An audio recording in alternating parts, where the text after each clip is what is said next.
Hello and welcome to another episode of AMG All Madden Gaming's The Scoop podcast. I'm your host, Serp. It is January 31st, 2021. It is about 9:41 p.m. Eastern. We are in week 14, so still cruising.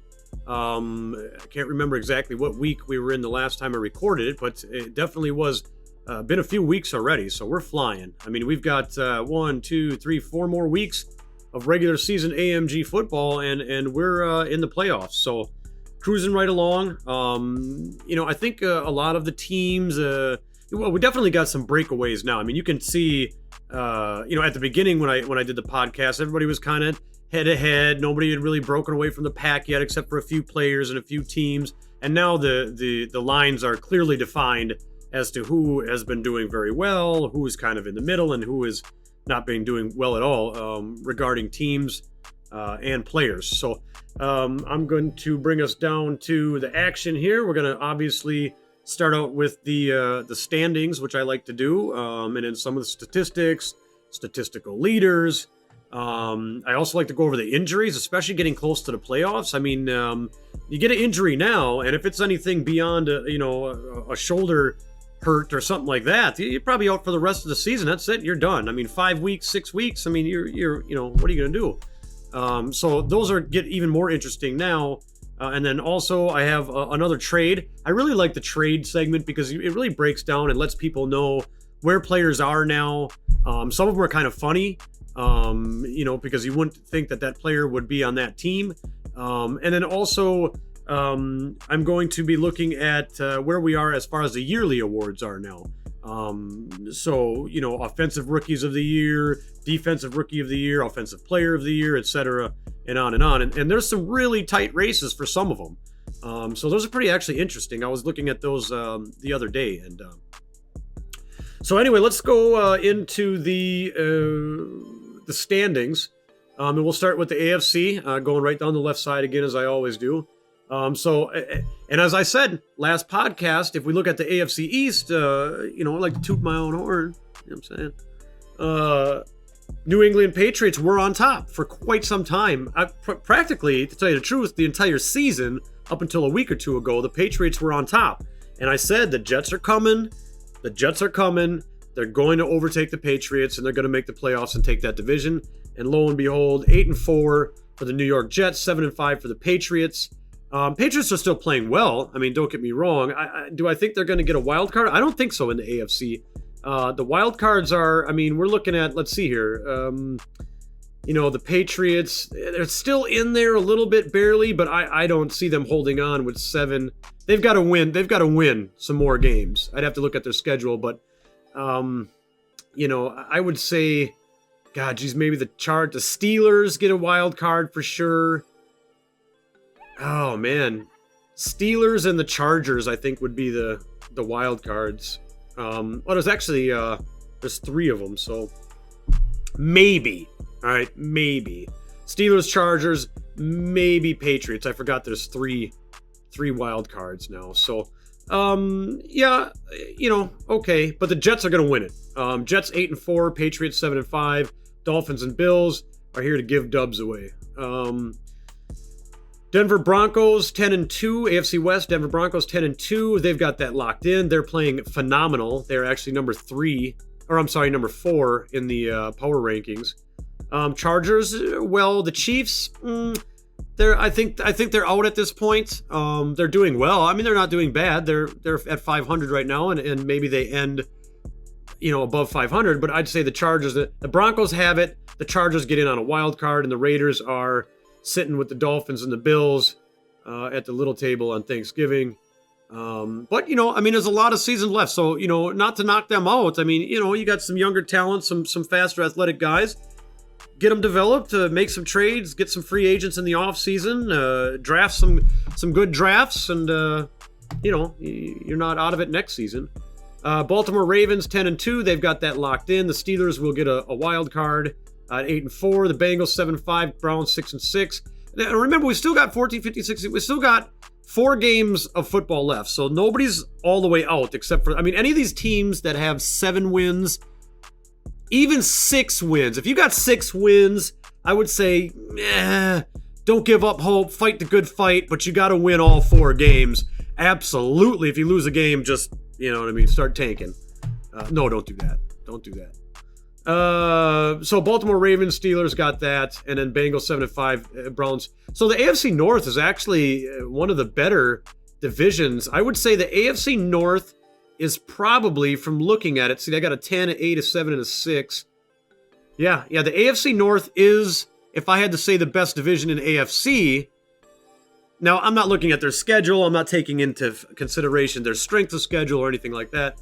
I'm just saying I think the AFC North, just on paper right now, by looking at strictly wins and losses, is the better division in the AFC. So AFC South, Tennessee Titans, they got that locked in. The Colts, I don't think they make it. 6-6, Jaguars 4-8, Houston Texans 3-9. So I'm still thinking Ravens for the AFC Championship. I still think Ravens for that. I mean, it's going to be between the Ravens and the Broncos. I mean, Ravens and the Broncos, but I think the Ravens just, I don't know, Broncos play really well. I'm really thinking it's going to be the Ravens. So, and from what I hear, Lamar Jackson is going to be on the board, and they might even be, they might be looking to trade him anyway in the offseason. So if he makes it to the AFC Championship and to the big ship, and they trade him off, you know, I don't know. I don't know about that, but the NFC East, by far the worst division in the AMG right now. Cowboys 4-8, Giants 4-8, Eagles 4-8, Washington Football 2-10. So I don't know what's going on there. I mean, I don't know what's happening. Somebody's going to get in with a losing record. That's going to be funny as hell. God, I don't know. It could be any one of these 3. I don't know. I'm thinking maybe the Cowboys or the Eagles. I don't know, the Giants. I don't know. It could be anyone. I can't even say. NFC West, 9-3, 9-3. Rams and Cardinals. You know, I don't know. I'd like to say Cardinals, but I mean the Rams. You know, they just faced each other for the first time, and the Cardinals took them out decisively, really. But I mean, you know, it was a terrible game for the Rams. So they play one more game on week 17, the actual final game of the regular season. So that'll be it. That is what's going to decide it. So one of those 2, and the other one is probably going to get a wild card. And then the Seahawks 6-6, playing well. I mean, hey. Next year could be their year. I mean, they're 6-6 now. I expect them to win maybe 1 or 2 more games. 49ers, they need some help in the offseason. So a little bit of restructuring, maybe a good draft, and they should be. I mean, they're not out. I mean, they're 4-8. I mean, that's not. It could be worse. NFC North, and that looks like pretty much probably the 9-9, 6-4. No, I would say the NFC South is probably definitely the best division in the NFC. NFC North, Green Bay Packers, they're definitely in. The Lions, I expected to overtake them, and that was I thought the Lions were going to be the same story as the Patriots and the Jets, where the Lions were going to overtake the Packers, but I've been seeing the Lions play, and Matt Stafford, he's not, I don't know what's going on with him. He's not doing it out there. So I don't think so. I think the Lions, they win 3 more at least. I think they end up at 10 and 6, and get a wild card. Probably overtaking. I think probably the Buccaneers would be the one to get pooped out. Like I think the Lions end up pooping out the Tampa Bay Buccaneers and beating them out of that wild card. Because they're the closest. I mean, 7-5, 8-4, but. Who knows? Minnesota Vikings 6-6, and Chicago Bears ain't doing very well yet. 2-10. NFC South, Atlanta Falcons, and Carolina Panthers. You know, I thought it was going to be the Panthers, and I counted the Falcons out a long time ago, so I'm not going to do that anymore. I'm just going to say Panthers or Falcons. I couldn't tell you. I mean, I don't know. They're both playing very, very well, and are fierce competitors. And that's a really nice division rivalry to track and to watch. It's very fun. To stay in touch with that one, but one of them are going to get it, and the other one will be in the wild card. So, and then the Buccaneers 8-4, they're definitely still in it. I mean, if they can beat out the Lions as far as record for that last wild card spot, they'll be in. You'll see them in the playoffs in the wild card round. And the Saints 5-7, they're not really going to be doing anything there. So I thought that it was going to be the Lions. I'm telling you, it's not going to be the Lions anymore in the NFC conference. I thought it was them all the way up until now. I said Lions, Lions, Lions, and Ravens, Ravens, Ravens in the big ship. It's not going to be. It's going to be either the Falcons or the Panthers. Falcons or the Panthers versus the Ravens. That's where I'm going to go with that one. So that is the and the Los Angeles Rams are still number 1 on the power rankings, huh? Okay. So that is that's the divisions. I mean, there you have it. Some offensive leaders so far again still. We got Baker Mayfield still on top here. 39 touchdowns, 4,000 yards. Broke the 4,000 yard mark already. And just into week 14. I mean, there hasn't even been a game played in week 14. So that's 13 weeks, 4,000 yards, 39 touchdowns. Teddy Bridgewater is still up there. 32 touchdowns, almost 4,000. Sam Darnold, almost 4,000, 42. Now, Sam Darnold is just banging. And we're going to see a lot more of these when we go look at the yearly awards. So that'll be interesting to kind of take a look at the players and their statistics when we look at the yearly awards. Sam Darnold, Joe Burrow, and Ben Roethlisberger. So Ben's up there. Okay. They all are pretty much 4,000 yards, and they're all, at least 30s to high 30s touchdowns. So good job with all the quarterbacks there. I guess we'll see who's got more interceptions or not. I would imagine Baker Mayfield has a lot. Joe Burrow has a few. I don't think Sam Darnold has many. I think Teddy has quite a few. But we'll look. I'm not sure, so don't hold me to that yet. Jonathan Taylor, nobody's catching him. Nobody's caught him since the beginning of the year. He's been just flying. He's just been flying. Cam Akers is close, but I mean, he doesn't even, he's got, 90, 100, he's got like 40 more attempts even than Cam Akers, which is insane. 229 attempts, 7.3 average, 22 touchdowns, 7-3, 7-3. Cam Akers and Jonathan Taylor, are just right there. Wow. Really, really good running backs. Really good season for them. Great output. Derrick Henry, 6.8 yards per carry, 1,182 yards, 17 touchdowns. Nick Chubb, Dalvin Cook are up there with them. A lot lower in the touchdown realm there. Receiving, Antonio Brown. It's the top. 1,200 yards, 5 touchdowns only.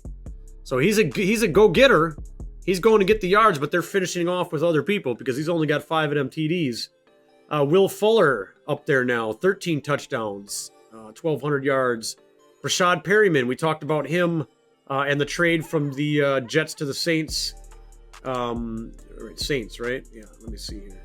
Yeah, make sure I got my stuff straight. Yep, we talked about that trade last week, so good on him. 1,200 yards, 11 touchdowns. Odell Beckham is up there now, and Chark. I don't think they were up there last week. 1,200 yards, 12 touchdowns, 1,100 yards, 15 touchdowns. So looks like we're shuffled around a little bit there. So that's some of the offensive leaders and some of their statistics. Defensive leaders, Noah Dawkins, 50 tackles all over the place. 1 sack, 1 forced fumble, 1 interception. Logan Wilson, 1 sack, 1 forced fumble, 3 interceptions. Jordan Brooks, a forced fumble, 2 interceptions. Patrick Queen, 3 sacks. And Isaiah Simmons, he's been killing it. 2 forced fumbles and 7 interceptions and 41 tackles all over the place. Jabari Zuniga for the Jets. Awesome linebacker. 12 sacks already. 23 tackles, 3 forced fumbles. Doing well. He's going to be great. He is going to be great with how he's been playing and how young he is. He's 23, rookie. The guy he's got it. He's definitely got it. He's got it. He's going to be good. I like to watch him. Fletcher Cox, 14 tackles, 10 sacks, 2 forced fumbles. Aaron Donald has been murdering it this year. 10 sacks, 13 tackles, 3 forced fumbles. Myles Garrett, of course, 9 sacks, 17 tackles. Von Miller, 9 sacks, 21 tackles. So Donald, Cox, and Zuniga are just killing it. Garrett and Von Miller always doing their stuff. And then as far as interceptions, Adoree Jackson, 11 interceptions. Kenny Vaccaro, 10 interceptions. Malcolm Butler, 10 interceptions. Denzel Ward, 9. Kevin King, 9. And I guarantee there's a whole list of other people with 9, but they've got, more tackles and a few forced fumbles, some sacks up there. So those are some of the defensive leaders and their statistics at this point in week 14. of AMG season number 1, first season. So I'm going to switch on over now so we can look at some of the injuries. Kind of curious myself. I haven't looked at those for a while. See who's out, who's getting beat up. So let's go over to team injury reports. Let's see what they got for us. Okay, so let's start with the Bears. None. Bengals, Carl Lawson, pretty young tight end. Right end. Young guy, good guy, athletic guy. Broken ribs, he's out for 2 weeks. The Bengals aren't really in anything anyway. Not going to really hurt him, but it's a shame. You know, you got somebody that young. You really want to see him develop. You want him to be in every game. But nothing, that's going to threaten any kind of chance of anything they don't really have anyway. So we're looking at more of the people that are in the playoffs now. Jack Conklin, another young guy. He's coming back next week anyway. Torn labrum, offensive lineman. He'll be back. They don't really have any playoff implications. Cardinals, they're probably going to be in the playoffs. Corey Peters, he's been on injured reserve forever. Who knows if they'll bring him back off of that or not? Maybe. Hassan Reddick, that really hurt. That was their outside rusher. I mean, you got him and you got Chandler Jones on the other side, and they were making a pretty banging duo. And it just is, and he's out. 3 broken ribs, 3 weeks. So if they make it to the playoffs, he'll be back for the playoffs. Even if he can come back early, I absolutely doubt they'll bring him back early. They're going to let him rest. They're going to make sure that if they make it to the playoffs, that he's at full strength and fully recovered. So that's a tough one though. That hurts. Chargers, no. Chiefs, no. Colts, no. Cowboys. Amari Cooper. He comes back next week. Okay. Now you remember the every single person in that NFC, the NFC East, they're all 4-8 or something right now. And they're all tied. The Cowboys, the Eagles, and the Cowboys, Eagles, and the son of a bitch. All right, we got to hold on a second. We're gonna come back right here. Let me go back. Okay, Eagles. I got to get it out of my system here. And the Giants. Oh my God, boy, wow, that's a mush mouth going on right there. Okay, and the Giants. So they're all tied. So that it's good he's coming back. I mean, he's out for this week yet, so that might hurt them. But he's coming back, so they'll have him for 3 more games, which, I mean, if they could win 3 out of the 4, they'll probably make the playoffs. And then they've got a middle linebacker that he's not really, kind of a 3rd, 4th string. So Dolphins, younger right tackle. I mean, sucks to have them out, but they're not in anything. Falcons, out for 4. Their left tackle, Jake Matthews. That kind of hurts. That's their pass protection on that blind side. So we'll see. I guess the next couple of games that we look at that the Falcons play, we'll see. I mean, do the sacks go up? I mean, does the pressure go up? Do the interceptions go up? I mean, what changes with that left tackle out? So, that could hurt a little bit, depending on who. I don't know who they got in for a backup. I mean, if they got somebody decent, then they're at least holding it. But I mean, that's still a loss right there. Oh my God, the Niners are really taking some hits. They got Mostert on the injured reserve anyway, so I guess it doesn't matter. Deebo Samuel's coming back, and Jermaine Pratt, really, nice younger, starting caliber middle linebacker out. That sucks. He's coming back next week too, but they're not really in anything right now too, so they're just kind of, finishing out their season. The Giants, he's on injured reserve. That guy's 3rd or 4th string. He ain't gonna.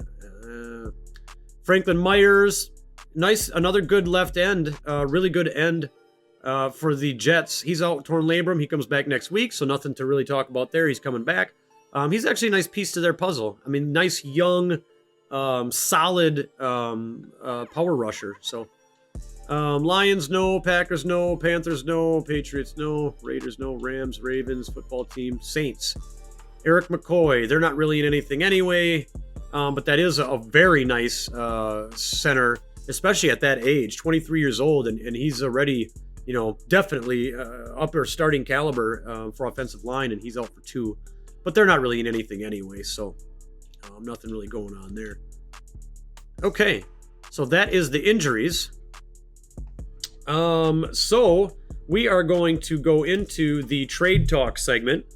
And let me bring up the trade. I actually have it right here. I had it written down, and then I lost the paper that I had it written down on. So we're going to go and we're going to get it from right from the horse's mouth here. So what we had, and hopefully I got enough juice left here. Yep. What we had the Chargers and the Texans. All right, we had the Chargers and the Texans. Now the Chargers are definitely a contender yet, still for a playoff spot. So I really like to see what's going on here. But the Chargers and the Texans. So the Chargers sent wide receiver Mike Williams, and they sent their second round and their third round of next season. Okay, so Mike Williams, a second and a third. All right, and then the Texans sent Will Fuller, wide receiver Will Fuller, free safety A.J. Moore, and a fifth. All right, so let's break that down. And I'd really like to look at the what the Chargers are doing with Will Fuller, because I know they're in playoff contention. So let's go look at the Chargers team. So they've got, and who do they have him with? So they've got Will Fuller. Actually, let's go see who they've got around him. I want to look at the depth chart really quick here. See who they got around him. So the Chargers have, and they're right next to me here. So they've got Justin Herbert, who's having a pretty good year. He's not having too bad of a season. I mean, absolutely. As far as a rookie goes, I mean, a great season for a rookie. Okay, so now they got Keenan Allen. He's going to be around for a while yet. They got Tyler Boyd, another great, somewhat younger guy. I mean, he's probably 26, 27, 26, something like that. And then they've got Will Fuller, the speed demon. I mean, this guy is just insanely fast. So yeah, that really rounded out their and they even have and even Jalen Goyton. I mean, as far as a 1-year man, is really not that bad either, to tell you the truth. I mean, they've got a solid 3 and a decent fourth wide receiver now out of that. So they really solidified their receiving core. So let's go at, who do they have? I just want to see their line too really quick here. And they've got Bulaga on the outside. They've got Turner's pretty decent. Mike Pouncey's good. Lamp could use a little bit of help. And Penn. So the right side isn't the best, but I mean, in any event, I mean, their offensive line isn't bad by any means. And the left side, that kind of blind side or the pass rush side is pretty solid. So anyway, so let's go back and look at the production now is what I want to look at for Will Fuller, because that's all they got really. They got free safety A.J. Moore. I don't even think he's even playing. And they got a fifth. Who cares about the fifth? That doesn't even count. So really, they got Fuller. The Chargers got Will Fuller. That's what they got out of this. So, and Will Fuller has 1,200 yards and 13 touchdowns and averages 104.3 yards per game. Wow. And has played 431 downs. He is absolutely the number one receiver on their team. He's developing pretty fast, too. He's a pretty fast developing guy. 26 years old, 185 pounds, 6 foot tall. Only 26. I mean, 27, 28, 29. I mean, he's going to be around for a while. 96 speed. 90. Yeah, he's fast. He's fast. This guy is fast. So, yeah, I mean, definitely, absolutely a great trade for them. I mean, what did they give up? They gave up a second and a third next year. I mean, the third, who cares? The second is going to be a late, in between mid and late, so a mid-ish, late-ish second. I mean, you may get a decent player out of that. I mean, so whatever, but I don't think that the Chargers cared. I don't think they care about giving up a second and a third. Absolutely. And they gave up Mike Williams. So let me just see if Moore has anything. So free safety AJ Moore they also got. Has he even played? He's not even in here. He hasn't even. Okay. I don't think he's got 1 deflection. He's played 5 downs. So he's not even a factor. So again, the Chargers got Will Fuller AJ Moore and a fifth. So AJ Moore is nothing, and the fifth is nothing. So they got Will Fuller. The Chargers got Mike Williams, a second and a third. Well, we already said the second and the third. The third is going to be a late third. I mean, you got to get lucky. You got to get lucky. I mean, you might get a decent tight end or some kind of not really starting or what would I like to say, the one of the star spots on the team. You're not going to get a good one of those, but you may get a secondary position guy at a decent, with that second. So it's not bad. I mean, if they add a piece with it, okay. But they gave up Will Fuller, and they got Mike Williams. So let's go look at Mike Williams first. And I also want to look at the Texans team, just because that will tell me. I suppose I can get rid of that for you. That'll tell me, was it worth it or not? I mean, what is Mike Williams doing, and how does he fit in to the Texans team? So let's take a look at the Texans. They've got Deshaun Watson, who's not really having that good of a year. And then they've got Brandon Cooks, and they got Mike Williams, Kiki Kute. I mean, God, think of this. If they would have had Brandon Cooks, Kute, and Fuller. Oh my God, what did they do? And they got a second and a third? Yeah, I don't see it, man. I don't see it. I don't know why you would have did that. I mean, oh my God. Let me go look at Mike Williams' production here. I'm at a loss for that one. So Texans. I suppose I went the wrong way there. Texans. Mike Williams, 500 yards, 3 touchdowns, averaging 46. I mean, just dismal. I mean, the tight end is. Darren Fells is ahead of him in touchdowns, and damn near ahead of him in yards and receptions. So. I don't know. I don't see it. I don't think the second or the third you could have man. Hell no. Yeah, what the Chargers did to the Texans should be illegal. It's like they put the short squeeze on them, like they did GameStop stock. You know what I mean? They short squeezed them. But it's not total. I mean, the second, if they get a good solid starter with that second somehow, I'll say okay. Well, you got Brandon Cooks, you got Kute, which you can absolutely develop, and you've got Williams with them. A solid red zone guy.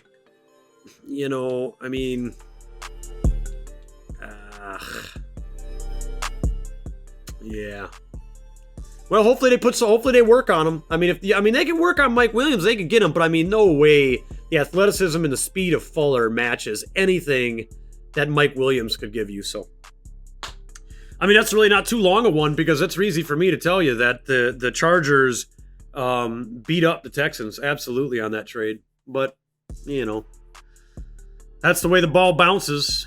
So now, I mean, we're at about 28 minutes. Boy, these go kind of fast. I guess we'll have to the trades segments take a little bit of in-depthness to them, so kind of sucks up some time. But let me go into. I just want to look at some of the yearly awards now. I mean, it's that time. It's week 14. We're almost at the end of the season, so I just want to kind of see who is up for some of the awards, and see if anybody agrees with it. Or anything like that. So yearly awards, MVP, Jonathan. So this is MVP of the whole league, right? Jonathan Taylor. Okay, no. Simply because I think is amazing. I think number one running back. I think top running back of the year. But MVP, no, because you're not. I mean, your team. You're not making it to the playoffs. You're 6-6. I mean, I couldn't give an MVP to that, not for the whole entire league, but definitely a number one, top 3 running back, probably top 1, but I mean Akers is just doing really good, so maybe top 2. I don't know. Him and Akers really got me kind of like what, but definitely number 1 running back as far as statistics, everything that would go right now. within the league, but not MVP.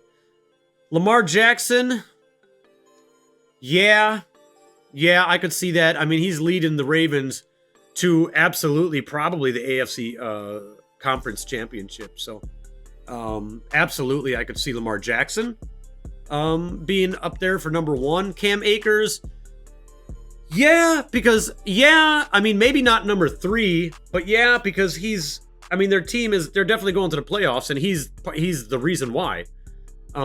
He's absolutely the reason why they're going to the playoffs, 100%. I mean, don't get me wrong, their defense is amazing. So there's a lot of pieces to it. So I guess I couldn't say just that, but he is offensively messing stuff up. So he's good. And I could see him up there. Darnold, yeah. I mean, he is taking care of business and brought that team up above the Patriots to take that division. Bridgewater, also in the same boat as Darnold with me, playing very well. Steelers Roethlisberger, okay, playing well, is going to get them into the playoffs. Derrick Henry, I don't know. I guess at the spot he's at, maybe, but, So I'm thinking, I won't go through all of them. It'll take forever. I'm saying Lamar Jackson, Akers, Darnold, Bridgewater are all should be up there. Coach of the year, we don't really care about. So let's go AFC really quick. Offensive player of the year, okay. I could see Taylor being up there for that. I could see him being up there for that. I could see Jackson up there. Henry, I think Darnold may be above Henry. And the rest makes sense up there. So, defensive player of the year, Adoree Jackson. Malcolm Butler. Man, look at the Titans. Bang, bang, bang, bang, bang. How are they only 8-4? You know what I mean? If they can get their offense rolling, I mean, it might not be that bad of a time for the Titans. I don't know if they're going to make it in this year, but wow, man, bang, bang, bang. That's insane. So they're going to have defensive player of the year, that's for sure. Offensive rookie of the year, Jonathan Taylor, 100%. 100%. He's going to get that. This guy's going to be a stud for the rest of the seasons in AMG. I mean, he's going to get a good boost developmentally for what he's done this year. Joe Burrow, I don't know. I guess we're talking offensive rookie of the year. Okay, just because there's so many rookies. Mims, I think, should be up higher than he is. And I think he will be. I think he will end up being number 2 or 3 for sure. Defensive rookie of the year, Grant Delpit for the Browns, Logan Wilson Bengals, and Zuninga is going to be up there. He's going to climb. And probably Ashton Davis too, the way that I've seen they've been playing in the statistics. They're on a statistic leaderboard all the time, so it just makes sense. Best quarterback, Darnold, I could see that. Just because he has no interception. I mean, we're talking, touchdown to interception ratios, yards, production, completion percentage, etc. Yeah, Lamar Jackson's up there, but I think his is a little bit worse than Darnold's would be. I still think that he might be above Roethlisberger or Mayfield as far as Jackson goes, but yeah, I could see Darnold taking that. Best running back, absolutely Taylor. Marquise Brown, yep, I could see that. Chark, Mims. I could see Mims taking this, okay? That's going to be amazing for Mims, too. That guy's, and Jeff Smith. Mims and Smith have been on the top leaderboards for receptions and receiving yards all season. Well, I would say, I think since like maybe week 5 or 6, they're just on there and they just stay there. And they're just always doing well. And Darnold's doing well, so obviously that goes to show something for them. So, but I could see all them up there. That makes sense. O-line, meh. Defensive line, Davenport, Myles Garrett, Ngokwe, Ingram. Okay, some familiar names, I could see that. Forrest Buckner, Bosa. I mean, yeah. Linebacker, Zuniga, I know he's going to be up there. I know he's going to be number 1. I mean, his sacks, nobody's going to catch him for sacks. So he'll be up there. Adoree Jackson, Vaccaro Butler, Ward. Look at this. Look at the Titans. Look at the Titans' defense, especially their secondary. They got to take that division next year, man. Whatever they do in the offseason, they got to solidify up their offense somehow, get some points on the board, get some wins, and let your defense not have to do as much as they do, and I think that they're just gonna they'd be able to bring it home. Well, let me just really quick shift over just for a second. I know I'm running over time a little bit here, but I want to see the Titans division just really fast. Oh, they are. What am I talking about? They are 8-4. They are on there. Okay, so they do have it, and they're gonna keep it. Okay. I was thinking, for some reason, I was thinking the Colts, but that was a while ago. So yeah, so the Titans do have the AFC South. So correct myself there, and they're gonna keep it. They're gonna keep that for a while. That defensive secondary is insane. Kicker, we don't care. Okay, let's go NFC. Offensive Player of the Year, Cam Akers. I could see that. I could see Bridgewater. Brady, he's got a lot of yards on it, but he's got a lot of interceptions behind those yards, I think, and those touchdowns. I could see it, though. Tyree Jackson, absolutely. I think those would be the top ones. I think Akers, Bridgewater, and Jackson would be who I would pick. Maybe Brady, if something happens and he starts... I could see it, yeah, either four of them, but I think Akers or Bridgewater take that easily. Defensive Player of the Year, Apke, Tart, Chin... Chin is doing really well. King, Simmons is doing well. Cardinals, we got 3 up there too. Bang, bang, bang. But Apke and Chin, yeah, it's probably going to be a Panther because their defense is absurd. It's insane. So I would say Apke or Chin are going to take that. Offensive Rookie of the Year, Cam Akers has that. God, if Tyree Jackson gets it, think of that. That would be, he would love that. But it's probably going to be Akers. Jeremy Chin, Isaiah Simmons. That's tight. I'm telling you right now, I know I looked at the statistics between the two. That is a tight race. I'd like to say Isaiah Simmons is going to get it, but I mean, Chin is on the Panthers. Their defense is just so solid. But it's going to be one of them too. It's going to be one of them too for sure. Best quarterback, Bridgewater, Jackson, Brady. Yeah, one of them 3. I would say Bridgewater. Running back is going to be Akers, no question. Wide receiver, Perryman. Look at that. Traded from the Jets. Rashad Perryman is eating it up. Devontae Adams has had a good year. Justin Jefferson. But it's going to be probably Perryman. I could see that. I could see Perryman. He's just eating. He's the number one. I don't think they target anyone else. Offensive line, we don't care. Defensive line, Daniel Hunter. Aaron Donald, I think, comes above that. I think Aaron Donald takes that by the end of the year, just because I see him having another couple of weeks of just crazy nonsensical sacks. Linebacker Jordan Hicks, so many interceptions this guy has. This guy has a ridiculous amount of interceptions for a middle linebacker. That's why he's up there 100%. It's insane. I don't think anybody's gonna catch it because it's dumb. It's dumb. And I think it's 7, 8, 9, 10. I don't know, man. It's crazy how many interceptions he has. Eric Kendricks playing well. Preston Smith. I mean, some more of the familiar names there. Defensive backs, Jaquiski Tart. Good for the Niners. They've got a good solid piece on there. Keep him, build around it. I mean, they need a little bit of help, but they've got some solid pieces to deal with. Jeremy Chin, obviously going to be in there. Kevin King, Apke, and then we got Simmons again, Budda Baker, Terrell Burgess, yep. 38 minutes.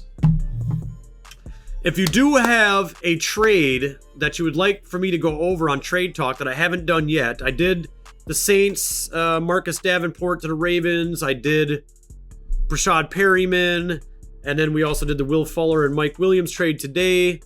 I need to write these down. Let me know. Shoot me a message, whatever. Put it in the chat here. Because I like to do one I like the trades. I like the trades because it really does let people kind of know where newer players are.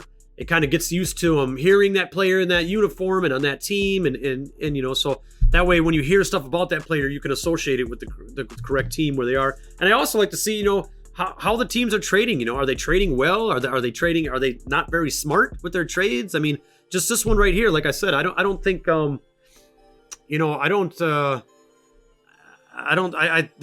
was. I would have kept Fuller. I mean, there's no way that you're going to give me a late second and Mike Williams for Fuller. No way.